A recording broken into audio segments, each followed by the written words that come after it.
For the first time, I'm going to try going live on both Facebook and Instagram. All right, so today we are diving deep into a topic that hits home for so many of us, and that is self-sabotaging with alcohol on your fitness journey, or your partner's sabotaging your fitness goals because of alcohol. And I picked this topic because I had a mom on the 14-day challenge who was struggling with this. She said, "Hi Ramona, my alcohol consumption is not social, but alone at home. My husband likes to drink, so there's always bottles everywhere. Sometimes I'm able to restrain myself, but many days I just give in. It soothes me from my workday and daily activities at home, which is cooking and cleaning. I've been walking on my treadmill and outside, but at night I feel so tired and irritated from never-ending dishes, laundry, etc.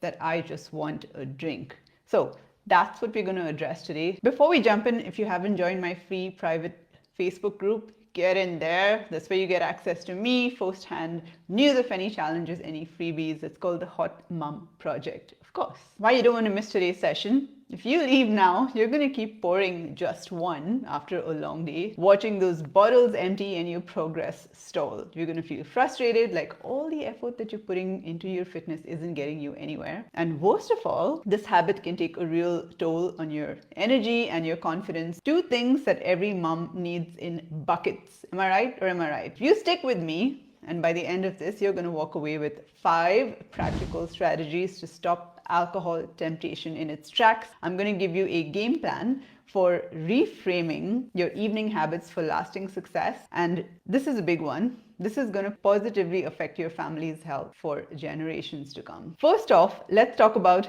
why alcohol can mess with your fitness and your fat loss goals. This is important because once we know the impact, we can start to make changes. Like if you keep telling your child, stop eating so much candy, they're not going to understand why, right? They're going to keep eating. They'll probably be hiding from you and eating. But if you tell them the impact, like their teeth are going to get black and start falling off, and then very soon there's going to be freaking holes in their teeth when they smile, and that's going to be like forever, they'll finally get it. So let's understand the impact alcohol is having on your fitness goals. Number one, alcohol is packed with what we call empty calories, and they add to your calorie count, but they don't provide your body with any valuable nutrients. Like a single glass of wine is about 120 calories, and if you multiply that a couple of nights a week, now you've got hundreds of extra calories each week, and this is enough to slow down or stall your fat loss completely. Number two, when we drink alcohol, the body shifts gears to process that alcohol before it processes other calories or body fat. So even if you're eating right and you're working out, that evening drink is going to mess with your body's fat burning process, because now your body is like, fuck fat loss, I need to get rid of this poison first. Number three, alcohol messes with your sleep. And this is huge when it comes to recovery. A good rest is where your muscles are going to repair, your energy replenishes, and we get ready for another day. So if you're working out hard, you're trying to see results, alcohol can take that energy and recovery down a few steps, making it harder to get results and easier to feel like shit, basically. Number four, drinking can also affect our mental clarity and energy levels. And alcohol often leads to what I call the next day drag, where you feel sluggish, you feel low on energy, and this messes with consistency and motivation, two key factors that are so important on any fat loss or fitness journey. So this is actually one of the main reasons I cut down on alcohol. I don't avoid it completely, but I have drastically cut it down because I do not want to feel like shit the next day. So just remembering that feeling for me is enough to want to make me stop. Now, why does this matter so much as a mom? As moms, we've got an extra reason to stay on track here, because when we are pouring into our health and fitness, it's not just about us. It's about being the best, strongest versions of ourselves for our families. Okay, so a drink at the end of the day may feel relaxing, right? But if it's costing you your energy, your confidence, your motivation, it's ultimately taking a toll on your quality time with your family. And kids are constantly watching us, right? They may not say it, but they're picking up on what we're doing. And a lot of times they'll repeat it. We are a heavy influence on them, whether we realize that or not.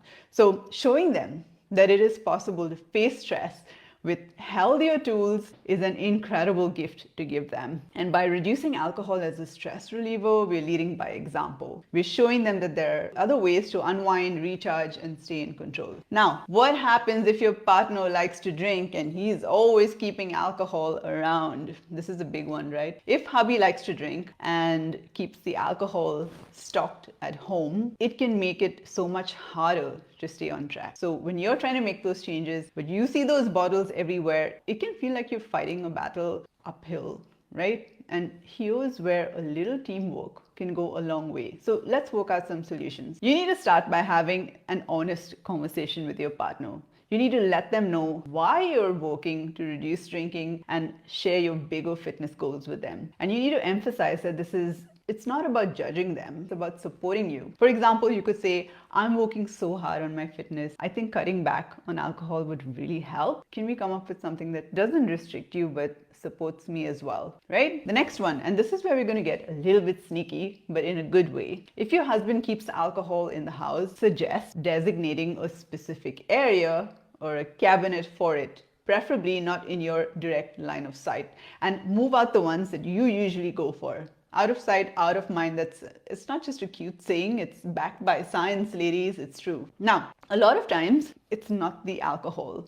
It's just this routine that makes us want to drink. You know, maybe when you're cooking or maybe after dinner, it's just that feeling of having that glass in your hand and you just feel relaxed. So if you usually grab a drink while you're cooking, use the same glass, but a few times a week, I'm not saying all the time, swap that alcohol for maybe sparkling mocktail or your favorite iced tea or kombucha. And that's great for your gut, by the way. And ladies, choose something that's low calorie. We're not trying to swap one bad vice for another. So this small switch in your routine helps you stay grounded and less tempted, even if there's wine on the counter. Now, I'm going to give you a solution that is a total game changer. And this removes every single problem you have with alcohol and your partner sabotaging your fitness journey. And that is to get your partner on board. Let me explain. Alcohol is like an escape, right? So you drink that because you want to escape. And your partner is drinking that because he wants to escape too. And I want to be real with you for a second. The more you two are choosing alcohol as your escape, the further apart you are growing from each other. You're just not fucking present when you're drinking. Look, I lost my dad to alcohol. That was his escape. And he drowned himself every single day until it consumed him.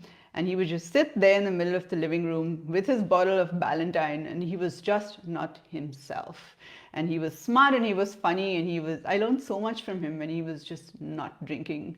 And I'm sorry to get dark there, but this is what drinking does to a family. So the solution is for you and your partner to get fit together. Easier said than done, right? But when both of you are on the same path, ladies, it makes it 100 times easier to stick to your goals and to avoid messing up. So think of it as like the ultimate family bonding experience. Picture this.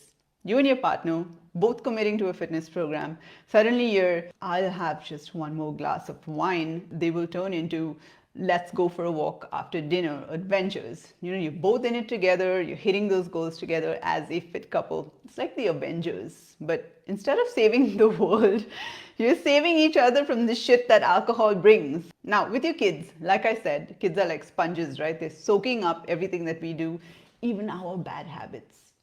So when they see you and daddy sweating it out together, and I'm not talking about the bedroom here, of course, more of that will happen too when you ditch the alcohol. Your kids are learning that fitness and health, these are family values. And now this becomes like a family culture, right? So ladies, if your partner is supportive of your fitness goals, it is easier to create that space to prioritize your health. Your home can then become a healthy environment and you won't have to deal with the tempting bottles everywhere. Okay, fine, let's face it, some days are hard. Some days are really hard, okay? We've all had those moments where we freaking need that wine. But having your partner by your side means that you've got like a built-in cheerleader, you know, with the outfit and all, and that accountability buddy. So when you want to skip that workout, you want to indulge in that bottle, you know, your partner can be the one saying, come on, we've got this. How freaking amazing is that? And on the other side, when they're struggling, you can be the one to pull them back up. It's a win-win. So ultimately, getting your partner on board is not just about your fitness goals or your personal goals. It's about transforming your family dynamic. You're setting the stage for a healthier future, and trust me, that's a legacy worth leaving. So when you and your partner work together towards your goals, you're creating an environment where everyone, including your kids, can thrive. Plus, you're going to motivate each other, and instead of one unintentionally sabotaging the other. And in the end, this is not only going to get you both closer to your goals, but it's going to help you both get stronger, more energized, and be role models for your kids. Ladies, this journey is not easy. It's tough, okay, but it is so worth it. The time and energy that you're putting into your goals are not just for you, they're for everyone that you love. And you're building an example of what it means to tackle challenges, to show resilience, and take small, consistent steps towards a stronger, healthier life. So when you feel the urge to grab that drink, remember, you are in control. You've got a community rooting for you every step of the way. So let's keep going, let's keep growing, and let's make this the healthiest freaking season of your life. Ladies, I help dads too, so if you feel like you're fighting this battle at home alone to get fit, let's fix the obstacle and make it support you instead of sabotaging you. I couldn't save my dad, okay, and I know what it's like to live in a family where you're the only one trying to get healthy. So I want to help. You can book a free 15-minute consult with me. The link is in the description, and I'll see if I can help you and your family thrive. All right, ladies, crush your day and happy Halloween.